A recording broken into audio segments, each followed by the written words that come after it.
રાજ્યમાં હાલ સ્થાનિક સ્વરાજ્યની ચૂંટણી માટે શાંતિપૂર્ણ માહોલમાં મતદાન ચાલી રહ્યું છે। સવારે 7 વાગ્યાથી મતદાનની શરૂઆત અને 2 કલાકમાં સરેરાશ 5% જેટલું મતદાન નોંધાયું છે। 68 પાલિકા 3 તાલુકા પંચાયતની સાથોસાથ જૂનાગઢ મહાનગરપાલિકાની ચૂંટણીમાં અત્યારે શાંતિપૂર્ણ માહોલમાં મતદાનની શરૂઆત સવારે 9 વાગ્યા સુધીમાં મહેમદાબાદ પાલિકાની વાત કરીએ જ્યાં 4.5% જેટલું મતદાન નોંધાયું છે। આજે વહેલી સવારથી જ મતદાતાઓ કતારોમાં જોવા મળી રહ્યા છે। ડાકોર પાલિકામાં 4.54% જેટલું મતદાન થયું છે। આ તરફ ખેડા પાલિકામાં 4.9% મતદાન નોંધાયું છે। સાણંદ નગરપાલિકામાં પણ 5.80% મતદાન નોંધાયું છે।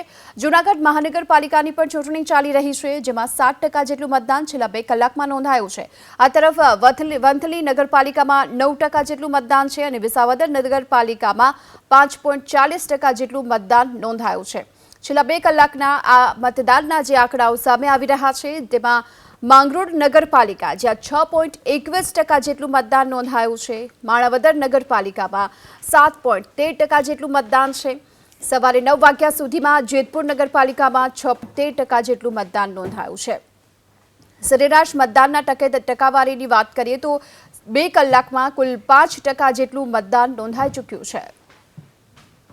अलग अलग नगरपालिका विस्तारों अंदर अत्यारे चूंटणीनो माहौल है। त्यारे साणंद नगरपालिका में पण चूंटणीना मतदान माटे लोको वहेली सवारथी ज पहोंच्या होय ते प्रकारनी स्थिति है। महिला होय के पुरुष होय तमाम लोको अत्यारे मतदान माटे पहोंच्या छे। पोतानी मत आपवानी जे फरज है ते अदा करवा माटे लोको आव्या छे। अने साथे जो बात करवामां आवे तो वहेली सवारथी ज मतदान शुरू थई चूक्युं छे ने मतदाननी अत्यारे कया प्रकारनी स्थिति है, कया प्रकारनी परिस्थिति है ते पण जाणवानी कोशिश करीशुं। साथे मतदारो जोड़े पण वात करीशुं। भाई अत्यारे मतदाननी कया प्रकारनी परिस्थिति है, सवारथी केटला वाग्याथी मतदान शुरू थयुं छे?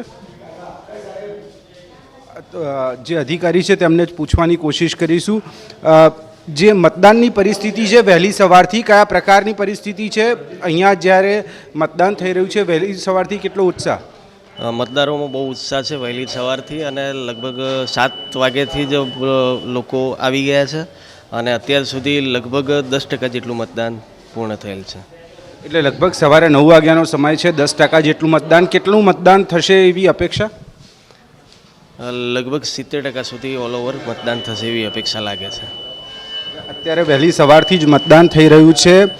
महिलाओं होय पुरुषो होय तमाम लोको पोतानो मत आपवा माटे आवी रह्या छे। मतदान एक पवित्र फरज पण छे अने बंधारणीय अधिकार पण छे, साथे ज कायदाकीय अधिकार पण छे। तेवा संजोगोनी अंदर जे वोटर्स छे तेमनुं आईडी चेक करी अने तेमने मत आपवा माटेनी जो तेमनी अधिकार छे तेनो प्रमाण अत्यारे लई अने मतदान माटे जवा देवामां आवी रह्या छे। महिलाओं छे तेमनी साथे ज वात करीशुं।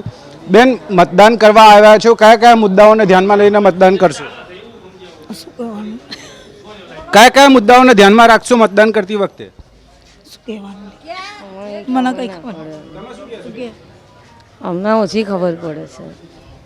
બેન કયા કયા મુદ્દાઓને ધ્યાનમાં રાખીને મતદાન કરશો, ખાસ કરીને જ્યારે આજે નગરપાલિકાની ચૂંટણી છે? ખબર ના પડે અમને ખબર ના પડે સાહેબ। અત્યારે મતદારો મતદાન કરવા તો પહોંચી રહ્યા છે પણ કયા કયા મુદ્દાઓને લઈને મતદાન કરવું તે બાબતે કોઈ યોગ્ય જાણકારી તેમની જોડે ન હોય તે પ્રકારની વાત કહેતા જોવા મળી રહ્યા છે। પોતાનો મતાધિકાર છે તેનો ઉપયોગ કરવા માટે લોકો પહોંચી રહ્યા છે પરંતુ વહેલી સવારથી જ અત્યાર સુધીમાં 10% જેટલું મતદાન થયું હોય તે પ્રકારનો પ્રાથમિક અહેવાલ મળી રહ્યો છે। અગ્નિશ તિવારી સાથે તેજસ મહેતા, એબીપી અસ્મિતા, અમદાવાદ। વાત કરીએ અમરેલીની જ્યાં ચલાલા નગરપાલિકાની ચૂંટણી માટે હાલ મતદાન શાંતિપૂર્ણ માહોલમાં ચાલી રહ્યું છે। ચલાલા નગરપાલિકાની 24 બેઠક માટે મતદાનની શરૂઆત થઈ છે। વહેલી સવારથી જ મતદાન મથકો પર હાલ તો મતદાતાઓ લાંબી કતારોમાં જોવા મળી રહ્યા છે।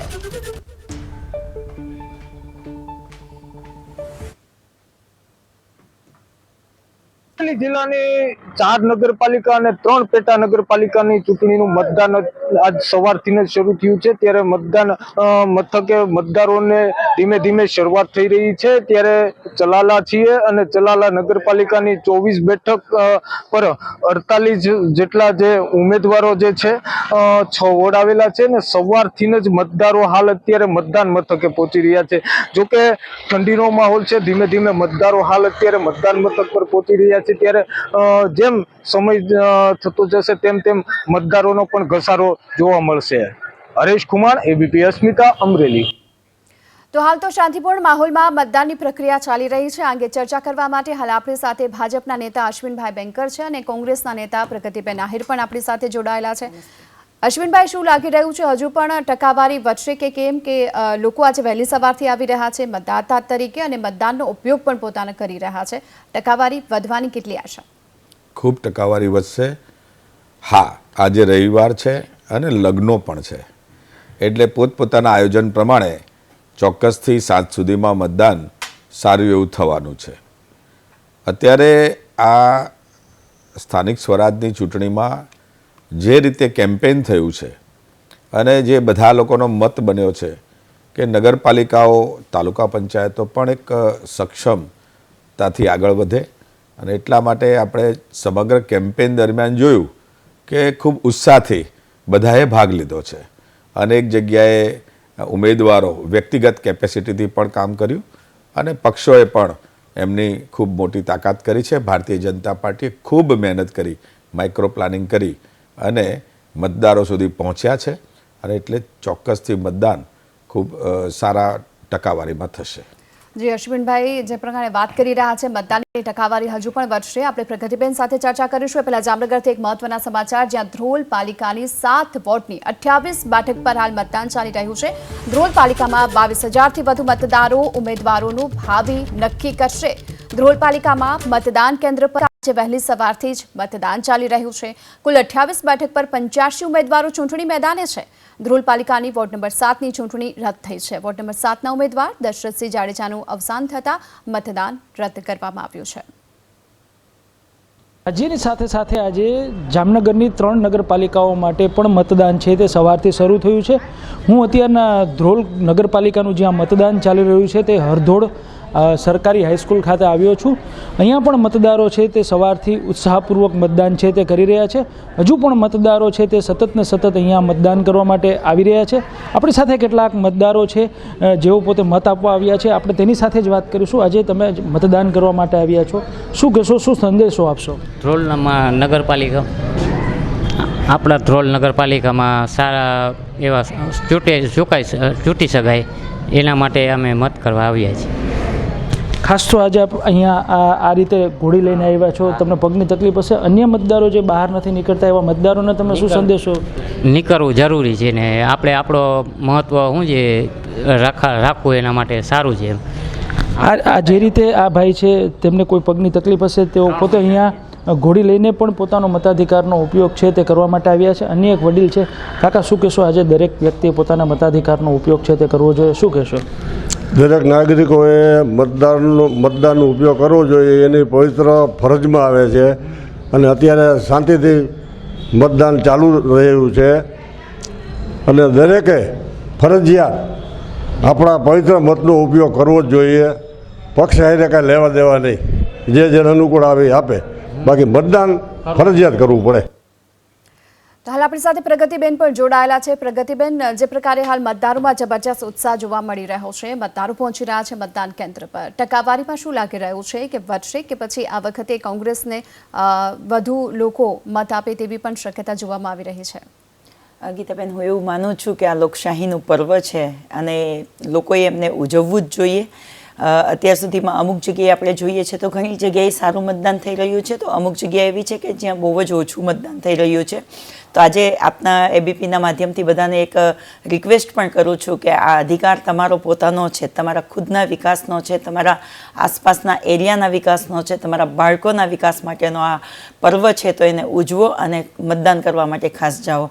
ખાસ કરી અને હું એક બાબતને ચોક્કસથી કહીશ ગીતાબેન, કે આપણે જ્યારે કોઈ શહેરોની વાત આવે, આપણે જેમ કે ચોમાસું આવે તો જૂનાગઢની વાત આવે તો આપણને સૌને ખ્યાલ હતી, હું મારું હોમ ડિસ્ટ્રિક્ટ છે એટલા માટે વાત કરી શકું, કે ત્યાં પાણી ભરાવાની જે સમસ્યા છે, ત્યાં વાતો થાય છે કે અમે વિકાસના કામ કર્યા છે, પણ ત્યાં આડેધડ બિલ્ડરોને તે જગ્યા આપી દેવામાં આવે અને જે પાણીને રોકાવાની કોશિશ કરવામાં આવી, જેથી કરીને આખું જૂનાગઢ બેહાલ થઈ ગયું હતું.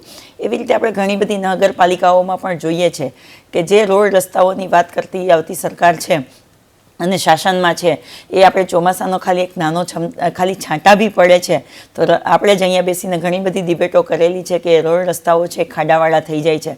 તો આ વખતે કોંગ્રેસ પાર્ટીએ છે એ જ ધ્યાનમાં રાખીને પ્રચાર બી કર્યો છે કે લોકોના કામ થવા જોઈએ અને લોકોને ન્યાય અપાવી શકવા જોઈએ. ભારતીય જનતા પાર્ટી દ્વારા તમે જુઓ તો કોંગ્રેસના જેટલા બી ઉમેદવારો હતા એને શામ દામ દંડ ભેદ ધમકાવવાની વાત હોય કે કાંઈ પણ હોય, છતાં પણ મારા કોંગ્રેસ પક્ષના જે ઉમેદવારો છે એ મજબૂતીથી ઊભા રહ્યા છે, અડીખમ રહ્યા છે. એટલા માટે હું ખૂબ ખૂબ અભિનંદન પણ આપું છું અને ખૂબ શુભેચ્છા પણ પાઠવું છું કે તમે જીતીને આવો. અને જનતાને એક અપીલ કરી રહી છું કે આવો મોકો વારંવાર ના મળે, પછી 5 વર્ષ સુધી ઘરમાં બેસી અને તમારે તમારા પ્રશ્નો માટે રાડો પાડવી પડે એના કરતાં આ પર્વને ઉજવવા માટે જાઓ, તમારો અધિકારને તમે અદા કરો અને એક સારા વ્યક્તિ, સાચા વ્યક્તિ અને પોતાના એરિયાનો વિકાસ કરી શકે એવા વ્યક્તિને ચૂંટીને લાવો, જેથી કરીને તમારી આસપાસનો એરિયા છે એમને તમે સુવ્યવસ્થિત બનાવી શકો. જી, જૂનાગઢથી એક મહત્વના સમાચાર. ચોરવાડ નગરપાલિકાની 6 વોર્ડની હાલ 24 બેઠકો પર મતદાન અત્યારે ચાલી રહ્યું છે અને ચોરવાડ પાલિકાની આ ચૂંટણીને લઈ મતદારોમાં અહીં પણ જબરજસ્ત ઉત્સાહનો માહોલ જોવા મળ્યો છે. 2.5 થી 3 ફૂટની બે સગા બહેનો જે મતદાન કરવા માટે અહીં પહોંચ્યા. શાંતુબેન, ભૂરીબેન આ બંને બહેનો ઉત્સાહભેર અહીં પહોંચ્યા. તેમણે પોતાના મતાધિકારનો ઉપયોગ કર્યો છે. આ બંને બહેનોએ લોકોને મતદાન કરવા માટેની અપીલ પણ કરી છે. હાઇટ તો બહુ નાની છે પણ લોકશાહીના ઉત્સવને મજબૂત બનાવવા બહુ મોટું કામ આ બંને કરી રહ્યા છે. અચ્છા, આપનું નામ? બેન, મતદાન તમે કર્યું, શું કહેવા માંગશો આજે ખાસ લોકોને? મતદાન કરવા ખાસ જરૂરી છે. શું કહેશો તમે શું કહેશો? મતદાન કરી જજો, પબ્લિકને કહી દેજો મતદાન કરી જજો. બિલકુલ, ભલે હાઇટ નાની હોય પણ સંદેશ મોટો આપી રહ્યા છે કે દરેક પ્રજાએ આ ખાસ તકે મતદાન અવશ્ય કરવું જોઈએ. પ્રતિક પંડ્યા, ચોરવાડ, ABP અસ્મિતા. તો મતદારોમાં ઉત્સાહ છે અને મતદારો અત્યારે પહોંચી રહ્યા છે મતદાન બૂથ સુધી. આપણી સાથે અશ્વિનભાઈ પણ છે. અશ્વિનભાઈ, શું લાગી રહ્યું છે? મતદારો અત્યારે પહોંચી રહ્યા છે, કયા કયા મુદ્દાઓ રહેશે ભાજપના વિકાસના? જો ભારતીય જનતા પાર્ટી હંમેશા વિકાસના મુદ્દા ઉપર ચૂંટણીના મેદાનમાં ઝંપલાવે છે અને એ વિકાસ લોકોને દેખાય છે. એટલા માટે જ મતની પેટીઓ, મતમાં EVMમાં ખૂબ સારું મતદાન ભારતીય જનતા પાર્ટી તરફ થાય છે. હમણાં જ જે મારી બેન પ્રગતિબેને વાત કરી, સ્થાનિક ત્યાંના છે જૂનાગઢના. જૂનાગઢ નગરપાલિકાની ચૂંટણી ખૂબ રસાકસી ભરી રહી અને જૂનાગઢની અંદર જે પાણી ભરાવાનો જે પ્રશ્ન છે એ લગભગ 2-1 વર્ષથી ખૂબ હાઇટ પર આવેલો. ગત વર્ષે આપણે ચોમાસામાં જોયું કે પાણી ભરાયું નથી અને એનું કારણ ત્યાંની નગરપાલિકાએ જે તે વિસ્તારની અંદર જે પણ કંઈ દબાણ હતા એ જેના પણ હતા એને દૂર કરેલા છે અને ત્યાં બંને તરફ કાંસની પ્રોટેક્શન વોલ બનાવવામાં આવી છે અને એના કારણે આ વર્ષે વોટર લોગિંગનો પ્રશ્ન જૂનાગઢમાં નહોતો. એટલે આ બધા વિષયો વિકાસના છે. જ્યાં ધ્યાનમાં આવે ત્યાં ચોક્કસથી વિકાસ કરીને ભારતીય જનતા પાર્ટી આગળ વધે છે. જૂનાગઢ નગરપાલિકાની વાત કરીએ તો જૂનાગઢ નગરપાલિકામાં ખૂબ સારું વાતાવરણ ભારતીય જનતા પાર્ટીનું છે. અનેક ઉમેદવારો બિનહરીફ બન્યા છે અને ભારતીય જનતા પાર્ટી ત્યાં ખૂબ સારી રીતે જીતવાની છે. માણસા નગરપાલિકાની અંદર હું વાત કરું તો વિકાસનું મોડલ કેવું હોઈ શકે? માણસા નગરપાલિકામાં 5-5 તળાવો એ બ્યુટિફિકેશન અને એને વાઇડનિંગ કરવાના કામો ચાલી રહ્યા છે. 400 કરોડના ખર્ચે ત્યાં સિવિલ હોસ્પિટલનું કામ ચાલી રહ્યું છે. રોડ રસ્તા સારા છે. નગરપાલિકાનો અશ્વિનભાઈ, આ તમામ મુદ્દાઓ લોકો ધ્યાન પર રાખશે અને એને લઈને જ અત્યારે મતદાન કરી રહ્યા છે કે કયા પક્ષે કયા સારા કામો કર્યા છે. પ્રગતિબેન, આપને શું લાગી રહ્યું છે? કયા મુદ્દાઓ રહેશે મહત્વના? ખાસ કરીને લોકોને જે રેગ્યુલરમાં જે યુઝમાં આવતા હોય એ મુદ્દાઓ રહેશે, હું ચોક્કસથી કહી શકું એમ છું. કેમ કે રોડ રસ્તાનો મુદ્દો સૌથી સર્વોપરી રહેશે.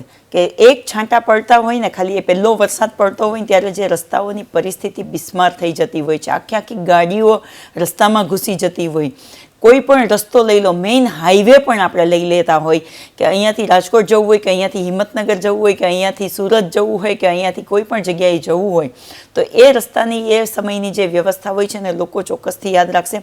અને ખાસ કરીને સૌથી મોટી વસ્તુને હું એ કહીશ કે કોંગ્રેસના સમયમાં જે ગવર્મેન્ટ સ્કૂલો હતી બાળકોને ભણાવવા માટે, એ ગવર્મેન્ટ સ્કૂલોનું સ્તર અત્યારે ધીમે ધીમે આ સરકારમાં ઘટતું જાય છે, કેમ કે આ સરકારે છે ખાનગી સ્કૂલોને વધારે પ્રાધાન્ય આપ્યું છે. ગવર્મેન્ટ સ્કૂલો અત્યારે એવી છે કે જ્યાં બાળકોને ભણાવવા માટે થઈ અને ઓરડાઓ પણ સુવ્યવસ્થિત નથી, ત્યાંથી ઉપરથી પોપડાઓ પડે છે અને બાળકોને બહાર બેસીને ભણાવવા પડે છે. હું હમણાંનો જ એક દાખલો આપું. હમણાં મેં ડુમિયાણીથી કોલેજ કરેલી છે અને હું હમણાં ડુમિયાણી કોલેજમાં ગઈ એન્યુઅલ ફંક્શનમાં, તો ત્યાં મેં જ્યારે આશ્રમ શાળાની હાલત જોઈ તો ત્યાંના ઓરડાઓ એવા છે કે જે ક્યારે પડી જાય છે એની કોઈ જ પેલી ખાતરી નથી. એ લોકોએ વારંવાર સરકારને પાસે મંજૂરી માંગેલી છે કે તમે એને વ્યવસ્થિત કરાવડાવો તો અમે બાળકોને ત્યાં બેસાડીને ભણાવીએ છીએ, પણ હજી સુધી એનો ઉકેલ નથી આવ્યો. તો આવી તો ગુજરાતની અસંખ્ય શાળાઓ છે. આપ જે સવાલ કરી રહ્યા છો અને આપ જે મુદ્દાઓ ઉઠાવી રહ્યા છો, કદાચ હવે આ સમસ્યાનું નિરાકરણ આવી જશે ને એ માટે જ મતદારો અત્યારે બહાર નીકળ્યા છે. નવસારીથી મહત્વના સમાચાર, જ્યાં બિલીમોરા પાલિકાની ચૂંટણીનું મતદાન અત્યારે ચાલી રહ્યું છે. બિલીમોરા પાલિકાની કુલ 9 વોર્ડની 33 બેઠકો પર મતદાનની શરૂઆત થઈ છે. ચૂંટણી પહેલા ભાજપની જોકે 3 બેઠક બિનહરીફ જાહેર થઈ. કુલ 45 મતદાન બૂથો પર ઇલેક્ટ્રોનિક વોટિંગ મશીન કાર્યરત છે. બિલીમોરા પાલિકાની આ ચૂંટણીને લઈ મતદારોમાં જબરજસ્ત ઉત્સાહ પણ જોવા મળ્યો છે. આ સાથે જ એક યુવતીએ લગ્ન મંડપથી આવી સીધું મતદાન કર્યું. મતદાન કરવા માટે પીઠી ચોળેલી કન્યાએ મતદાન કર્યું છે. દિવ્યાંગો પણ પહોંચી રહ્યા છે. ઉત્સાહભેર લોકશાહીના પર્વમાં સહભાગી બન્યા છે. સ્થાનિક સ્વરાજની ચૂંટણી માટે આજે જે છે એ મતદાનનો દિવસ છે અને ખાસ કરીને બિલીમોરા નગરપાલિકામાં વહેલી સવારથી મતદાન થઈ રહ્યું છે. બિલીમોરા શહેરના વિવિધ જે છે એ શાળાઓમાં આજે જાગૃત મતદારો પોતાના મત અધિકારનો ઉપયોગ કરવા માટે પહોંચ્યા છે. વહેલી સવારથી બિલીમોરાની શાળામાં જે છે એ મતદાન પ્રક્રિયા ચાલી રહી છે. બિલીમોરા નગરપાલિકામાં કુલ 9 વોર્ડ માટે આજે મતદાન થઈ રહ્યું છે. 36 જેટલા ઉમેદવારો જે છે એ મેદાનમાં હતા, જેમાં 3 ઉમેદવારો જે છે એ બિનહરીફ થઈ ચૂક્યા છે અને 33 મૂર્તિયાનું આજે ભાવિ જે છે એ ઈવીએમ મશીનમાં સીલ થશે. પોતાના મતાધિકારનો ઉપયોગ કરવા માટે આજે 42,000થી વધુ મતદારો પોતાના મતાધિકારનો ઉપયોગ કરશે અને વહેલી સવારથી બિલીમોરા નગરપાલિકા માટે મતદાન શરૂ થયું છે. શાંતિપૂર્ણ વાતાવરણમાં મતદાન થાય એ માટે ચુસ્ત પોલીસ બંદોબસ્ત પણ ગોઠવવામાં આવ્યો છે. સિદ્ધેશ જોશી, એબીપી અસ્મિતા, નવસારી. તો આજે વહેલી સવારથી જ મતદાન મથકો પર મતદારોની લાંબી કતારો છે. અશ્વિનભાઈ, જે પ્રકારે લોકો અહીં પહોંચી રહ્યા છે અને છેલ્લા 2 વર્ષની અંદર જો વાત કરીએ તો અનેક જગ્યાઓ પર જ્યારે વહીવટદારનું પ્રશાસન જોવા મળ્યું હતું અને તેના કારણે જ કદાચ લોકોને હવે તેમાંથી મુક્તિ મળશે અને તેના કારણે જ લાઈનો લગાવી રહ્યા છે. ચોક્કસથી ભારતીય જનતા પાર્ટી માને છે કે ત્રિસ્તરીય આપણી શાસન વ્યવસ્થામાં સ્થાનિક સ્વરાજની નગરપાલિકા કે તાલુકા પંચાયતને વધારે સત્તાઓ મળે અને ત્યાંના જે પણ ચૂંટાયેલા લોકો છે એ પોતાના નગરનો કે તાલુકાનો વિકાસ કરી શકે, એના માટે અનેકવિધ યોજનાઓ, અનેકવિધ ગ્રાન્ટની પ્રયોજન અને અનેકવિધ રીતે તેમને સક્ષમ કરવામાં આવે છે. એટલે આ નગરપાલિકા ઘણા બધા પ્રશ્નોના કારણે ક્યાંક ને ક્યાંક ત્યાં શાસન ચૂંટાયેલા લોકોનું નહોતું, હવે આવશે. અને આ વખતનો મુદ્દો ખાસ જે છે 27% અનામત એ ભારતીય જનતા પાર્ટીએ ઘોષિત કરી હોવાથી સૌનો આની અંદર આ ચૂંટણીની અંદર ઉત્સાહપૂર્વકનો સહયોગ મળવાનો છે અને સૌને લાગે છે કે સ્થાનિક સ્વરાજની આ વ્યવસ્થાઓમાં સૌને સાથે રાખીને ભારતીય જનતા પાર્ટી આગળ વધી રહી છે. એટલે એ પણ મતદાનમાં મોટો ફરક પડવાનો છે.